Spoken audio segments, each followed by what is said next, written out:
In case of tug of war, there are two teams pulling a rope in opposite direction. If one team is very weak, it is very easy, the other one will just pull it towards their direction. But what if both the teams are equally strong? Normally, the heftiest and the most weighty person is kept at the end.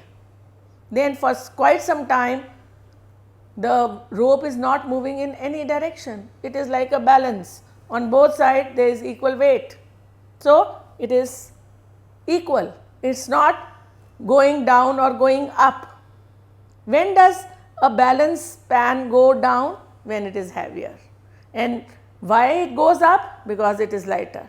But if both sides are equal, then they are straight, the beam is straight.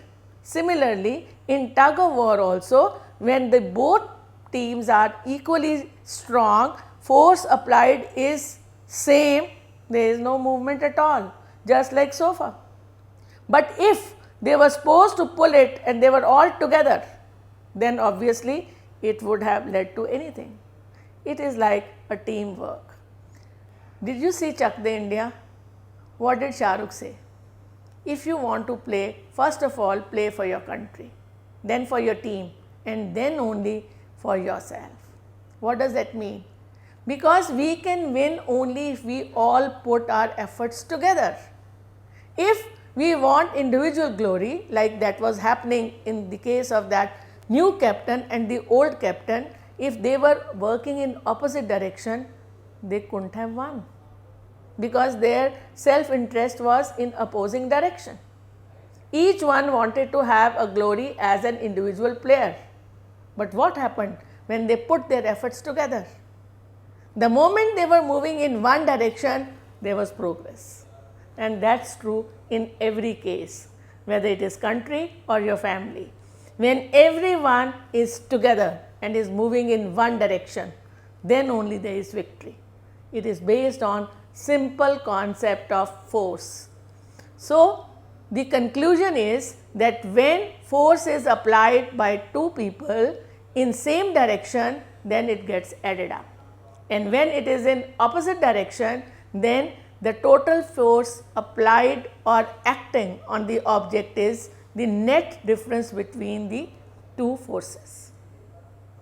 So, to recap, the two conclusions were: when force is applied on an object in the same direction, it adds to one another. Like when two people are pushing a box together, their individual forces get added up. Second conclusion is, if the two forces act in opposite direction on an object, then the net force acting on that object is equal to the net difference between the two forces applied. Now, for example, if say in one direction is your father pushing and the other direction, opposite direction is your mother.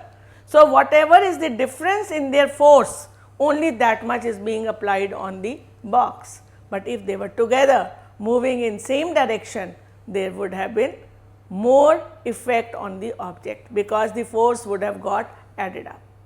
Another thing is, how is force expressed?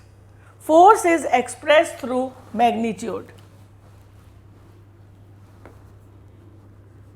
Strength or the force is expressed through magnitude. What is the magnitude of force? I can also just give a little push. Now that magnitude is less, and I can also put my entire pressure of my entire force, my entire strength on that object, then the magnitude will be more. It also varies from person to person. If I get a wrestler, obviously the magnitude of his force will be much more than mine, while mine will be more than a child's. So, the magnitude is the expression of force or strength.